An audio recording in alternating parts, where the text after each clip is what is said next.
Channel home study 24x7 home study 24x7 আমাদের চ্যানেলে সবাইকে স্বাগত জানাই।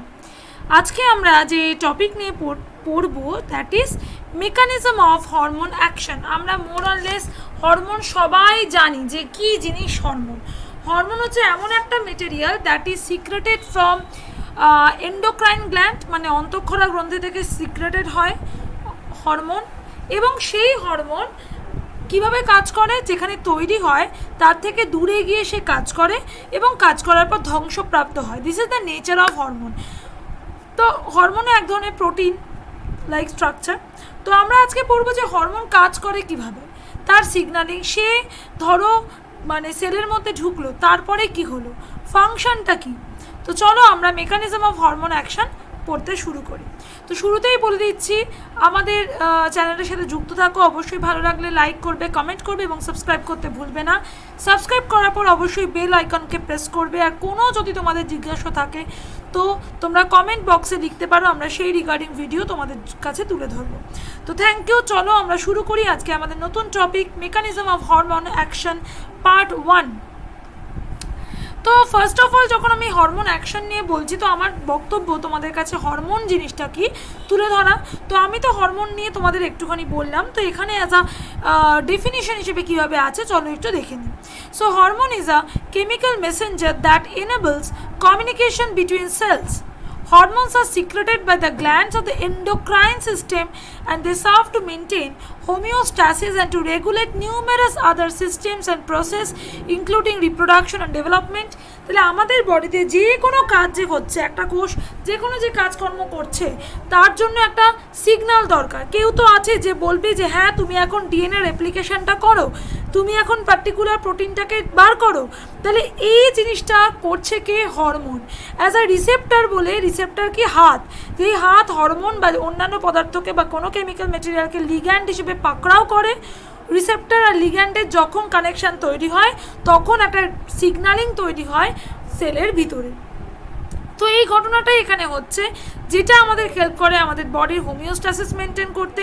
এছাড়া বিভিন্ন সিস্টেম আমাদের বডিতে করতে সাহায্য করে, as well as reproduction, development, সব কিছুতেই হরমোনের একটা প্রয়োজনীয়তা আছে। তাহলে রিপ্রোডাকশনের জন্য যে পার্ট, ধরো কারুর টেস্টোস্টেরন হরমোন, এগুলো কি কাজ করছে? আলটিমেটলি একটা মেলের যে মেলনেস, এটার জন্য তৈরি করছে।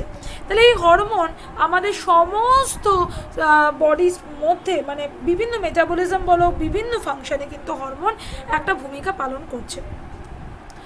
So now each hormone has receptors. আমি বললাম যে যে কোনো কাজ করতে গেলে আগে হরমোনের সাথে রিসেপ্টারে বাইন্ডিং করতে হবে, তারপর সেই কাজটা ফুলফিল হবে বা সিগন্যালিংটা ফুলফিল হবে। তো each hormone has receptors that are found on the cell membrane of the target organ. Once the hormone binds to its designated receptor, a series of actions are initiated to release secondary messenger inside the cell. These secondary messengers are responsible for relaying information to the nucleus or other organelle. Based on their structure, receptors are also of different types. তাহলে দেখো আমাদের যে দেখবো হরমোনে বিভিন্ন রকমের receptor রয়েছে। Hormone কি করে, যে পার্টিকুলার ধরো যে টার্গেট অর্গানে, আমি যেমন বললাম হরমোন যেখান থেকে তৈরি হয় সেখানে কাজ করে না, সেখান থেকে দূরে গিয়ে সে কাজ করে। তো সেই দূরে গিয়ে যখন সে টার্গেট অর্গানের মেমব্রেনে গিয়ে বা টার্গেট অর্গানের যে রিসেপ্টারে, প্রয়োজনীয় রিসেপ্টারে যখন হরমোন তার সন্ধান পাচ্ছে, তখন হরমোন রিসেপ্টারের যে অ্যাকশান হয় তার ফলে কিন্তু ইনিশিয়েট হয় একটা সিরিজ অফ অ্যাকশন। এবং প্রথম যে ফার্স্ট মেসেঞ্জার তো হরমোন, এরপর যে মাঝখানে যে ধরো সেকেন্ড মেসেঞ্জার তৈরি হলো, সে আবার সেই ইনফরমেশনটা পরবর্তী করে রিলে রেসের মতো একজন পরের জনকে, সে তারপরের জনকে, এইভাবে একটা সিগন্যাল পাস আউট করতে করতে যখন আলটিমেটলি সেটা ডিএনএতে গিয়ে পৌঁছায়, হ্যাঁ, তখন ডিএনএ পার্টিকুলার রেপ্লিকেশন করে, ট্রান্সক্রিপশন করে, ট্রান্সলেশন করে পার্টিকুলার প্রোটিন তৈরি করে, যেটা এই মুহূর্তে দেহের জন্য নিডেড। তাহলে এইটাকে, প্রোটিনটাকে বার করার জন্য আমার হরমোন দরকার অ্যাজ আ সিগন্যালিং। একটা তোমাকে বলছে যে তুমি এই কাজটা করো, তাহলে সেই কমান্ডের একটা দরকার, সেই কমান্ড না হলে রিয়াকশান হবে না। সো আমরা এই রিসেপ্টর, তার মানে দেখলাম রিসেপ্টর একটা বড় ভূমিকা পালন করছে, কারণ যতক্ষণ না রিসেপ্টরের সাথে হরমোনের বাইন্ডিং ঘটছে ততক্ষণ কোনো ফাংশন ফুলফিল হবে না। তো এইখানে দু রকমের রিসেপ্টর আমরা দেখতে পাই। One receptor is internal receptor, another is external receptor.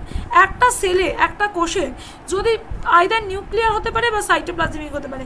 Internal মানে কোষের মধ্যে ঢুকে গেছে, কোষের মেমব্রেনের গায়ে লেগে নেই, সেটা হতে পারে নিউক্লিয়াসের মধ্যে রয়েছে, সেটা হতে পারে সাইটোপ্লাজমের মধ্যে রয়েছে। তাহলে এই রিসেপ্টরটা যেহেতু সেলের মধ্যে, so it's called as internal receptor. Now nuclear receptors are found on the nuclear membrane while the cytoplasmic receptors are found on the cytoplasm of the cell. Nuclear receptor আমরা সাধারণত নিউক্লিয়াসের মেমব্রেনে, নিউক্লিয়াসের যে মেমব্রেন রয়েছে তার গায়ে আমরা দেখতে পাই, আর সাইটোপ্লাজমিক রিসেপ্টর তো সাইটোপ্লাজমে রয়েছে। So this receptors are for the steroid hormone, এগুলো স্টেরয়েড হরমোনের পার্টিকুলার রিসেপ্টার। আর এক্সটার্নাল স্টেরয়েড হরমোন মানে লিপিড সলিউবল যেগুলো স্টেরয়েড হরমোন, স্ট্রাকচারে একটু ছোটো হয় পেপটাইড হরমোনের থেকে, যেরকম ইস্ট্রোজেন, প্রোজেস্টেরন, টেস্টোস্টেরন। তো দিস আর স্টেরয়েড হরমোন যেটা লিপিড সলিউবল, তাদের ক্ষেত্রে আমরা ইন্টারনাল রিসেপ্টারের মাধ্যমে সেল সিগন্যালিং বা হরমোন সিগন্যালিং ঘটে বা হরমোন অ্যাকশন করে। External receptor, this are the transmembrane receptor which are embedded in the lipid layer of the cell membrane.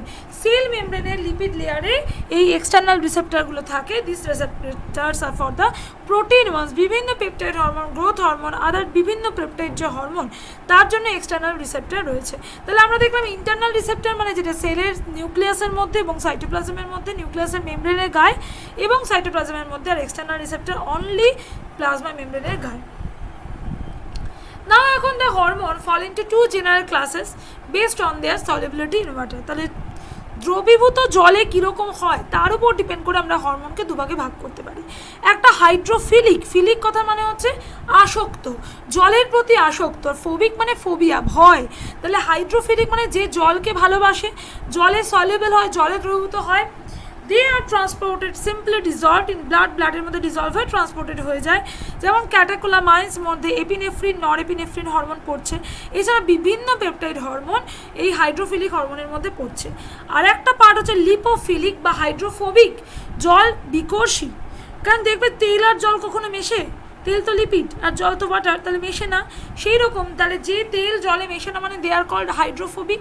So lipid যারা সলিউবল বা লিপোফিলিক, যারা লিপিডকে যারা পছন্দ করে তারা অবশ্যই জলকে পছন্দ করবে না। So they are poorly soluble in water, so they can not be dissolved in watery blood. ব্লাডে আমরা জানি ব্লাড প্লাজমায় বেশিরভাগ ওয়াটার থাকে, তো সেই ওয়াটারি ব্লাডের কম্পোনেন্টে কিন্তু এই হরমোন সরাসরি ডিজলভ হবে না। They bind to plasma protein and present in the blood in the protein bound form, they are lipid soluble. এরা প্লাজমা প্রোটিনের সাথে বাইন্ড করে তারা এক জায়গা থেকে অন্য জায়গায় যাচ্ছে, সরাসরি জলের মধ্যে বাইন্ড করতে পারছে না। তো এই লিপিড সলিউবল কারা হয়? Thyroid hormone, steroid hormone, vitamin D3। Thyroid hormone one type of peptide hormone হওয়া সত্ত্বেও এটা এক্সেপশনাল, বাকি স্টেরয়েড হরমোনস এবং ভিটামিন D3 এরা লিপোফিলিক হরমোন। না এবার যদি রিসেপ্টার ইন্ট্রাসেলুলার হয়, অর্থাৎ নয় সাইটোপ্লাজমের মধ্যে বা নিউক্লিয়াসের মেমব্রেনের গায়ে যদি হয়, সেক্ষেত্রে আমার অ্যাকশান কীরকম হবে? তাহলে intracellular receptor proteins are found in the cytosol or nucleus of target cell. তাহলে এক্ষেত্রে রিসেপ্টারটা কোথায় রয়েছে? এক্ষেত্রে রিসেপ্টার প্রোটিন রয়েছে নয় নিউক্লিয়াসে, নয় নিউক্লিয়াসের মেমব্রেনের গায়ে, নয় সাইটোপ্লাজমে। সো আমরা এই টাইপের রিসেপ্টার দেখতে পাই সাইটোপ্লাজমে বা নিউক্লিয়াসের মেমব্রেনের মধ্যে। নাও number 2, small or hydrophobic chemical messenger can readily cross the membrane and activate receptor. Steroid hormone বা এই টাইপের হরমোন যেগুলো ইন্ট্রাসেলুলার রিসেপ্টর দ্বারা অ্যাক্টিভেটেড হয়, তারা এতটাই ছোট হয় যে তারা মেমব্রেনের মাঝখান দিয়ে ইজিলি প্রবেশ করতে পারে, কোনো রিসেপ্টরের দরকার হয় না, তাই জন্য প্লাজমা মেমব্রেনে কোনো রিসেপ্টর এদের থাকে না।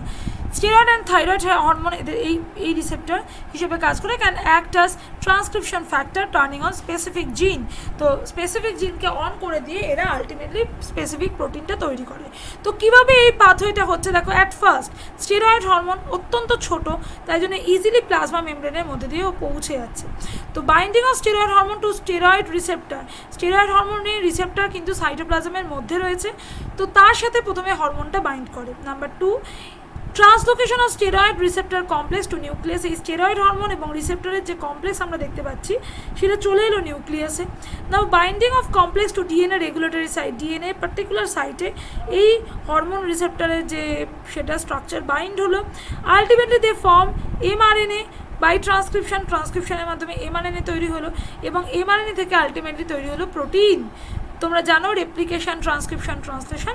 তো এইভাবে দেখো সরাসরি without help of any membrane receptor, মানে প্লাজমা মেমব্রেন রিসেপ্টার, সে ঢুকে গিয়ে স্টেরয়েড হরমোন রিসেপ্টারের সাথে বাইন্ড করলো যেটা আছে সাইটোপ্লাজমে, তারপর নিউক্লিয়াসে নিউক্লিয়াসে গিয়ে ডিএনএ পার্টিকুলার সাইডে গিয়ে ওরা অ্যাটাচ করলো এবং সেটা তারপরে বললো যে তুমি এখন ট্রান্সক্রিপশন করো, ট্রান্সক্রিপশন করে এমআরএনএ তৈরি করলো, দেন সেখান থেকে প্রোটিন তৈরি করলো through translation. This is the intracellular response of hormone. তো এর মধ্যে একটা ইম্পর্টেন্ট হচ্ছে স্টেরয়েড হরমোন রিসেপ্টর। আমরা একটু স্টেরয়েড হরমোন রিসেপ্টরটা কেমন দেখতে হয়, কি তার বৃত্তান্ত একটু তাই সেই সম্পর্কে জেনে নিই। Steroid hormone receptors belong to the nuclear receptor gene. তাহলে নিউক্লিয়ার রিসেপ্টর জিন ফ্যামিলির অন্তর্গত steroid hormone receptor, which represent a class of ligand-dependent intracellular transcription factor that modulate gene expression in response to lipophilic ligand। যে কোনো lipid soluble ligand, যেরকম steroid হরমোনও one type of lipid soluble এবং thyroid, তো তাদের ক্ষেত্রে আমরা steroid hormone receptor use করি যেটা লিপিড বাইন্ডিং লিপোফিলিক লিগ্যান্ড। সে লিগ্যান্ড মানে যে কোনো হরমোন যেটা রিসেপ্টরের সাথে বাইন্ড করে তাকেই আমরা লিগ্যান্ড বলে থাকি। তো সেই লিগ্যান্ডের উপরে এরা কাজ করতে পারে, এদের একটা পার্টিকুলার যে ফ্যামিলির মধ্যে পড়ে সেটা nuclear receptor gene super family.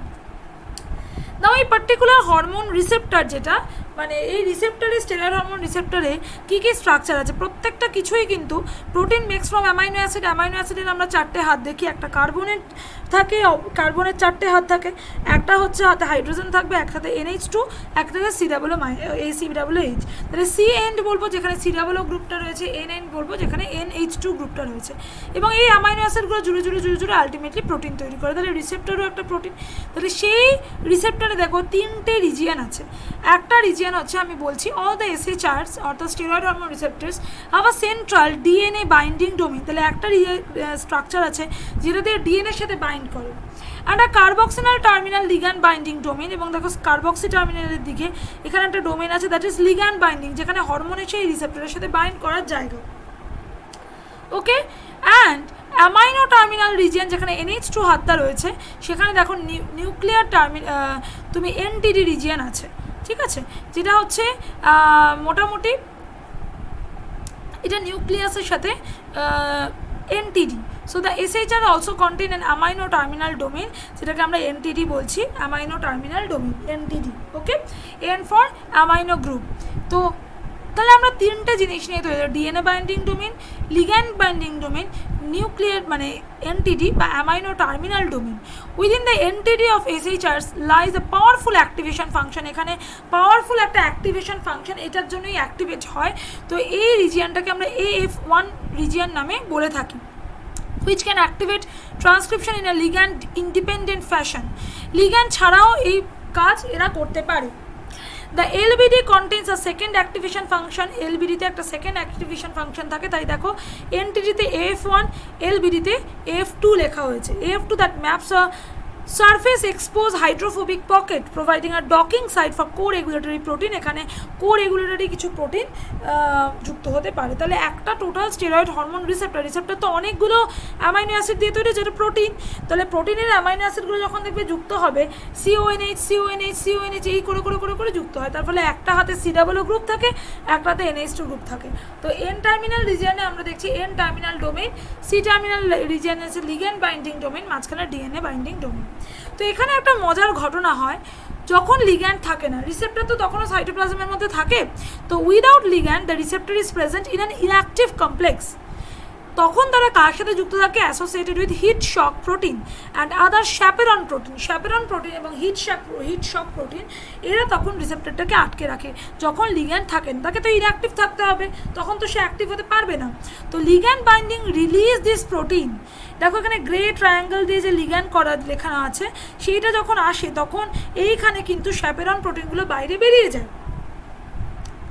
Okay, hyper phosphorylates and receptor adopts a conformation that binds with high affinity to specific DNA response element, that is hormone response element region. তাহলে ডিএনএ যখনই এই মানে চ্যাপেরন protein, সবসময় বুঝবে modified protein, যেগুলো প্রোটিনকে modify করে, তো এরা কী করেছে, হিট শক প্রোটিন, চ্যাপেরন প্রোটিন এই রিসেপ্টরটাকে আটকে রেখেছিল যতক্ষণ না লিগ্যান্ড তৈরি হয়ে আসছিল।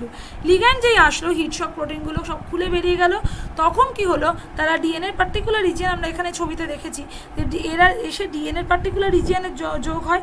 এই ডিএনএর পার্টিকুলার রিজিয়নটাকে বলে হরমোন রেসপন্স এলিমেন্ট। এই পার্টিকুলার রিজিয়ন, যেখানে HRE রিজিয়ন বলে, যেখানে ডিএনএ বাইন্ডিং ডোমেনটা এসে এখানে যুক্ত হয়, ঠিক আছে। And various cofactor protein, regulatory protein, এগুলোতে LBD AF2-তে যুক্ত হয়। তো আলটিমেটলি এরা তখন পার্টিকুলার ট্রান্সক্রিপশন এবং ট্রান্সলেশনের মাধ্যমে নতুন প্রোটিন তৈরি করে। তো এইভাবে আমরা ইন্ট্রাসেলুলার রিসেপ্টরের মাধ্যমে কিভাবে হরমোন কাজ করে সেটা পড়লাম। এরপর আমরা পার্ট 2-তে আমরা পেপটাইড হরমোন কীভাবে কাজ করে সেই ব্যাপারটা নিয়ে তোমাদের সামনে চলে আসবো। তো আশা করি ভালো লাগলে অবশ্যই আমাদের পাশে থেকো, সাথে থাকো এবং খুব সাবধানে থাকো, সবাই সুস্থ থাকো এই কামনা করি। Thank you very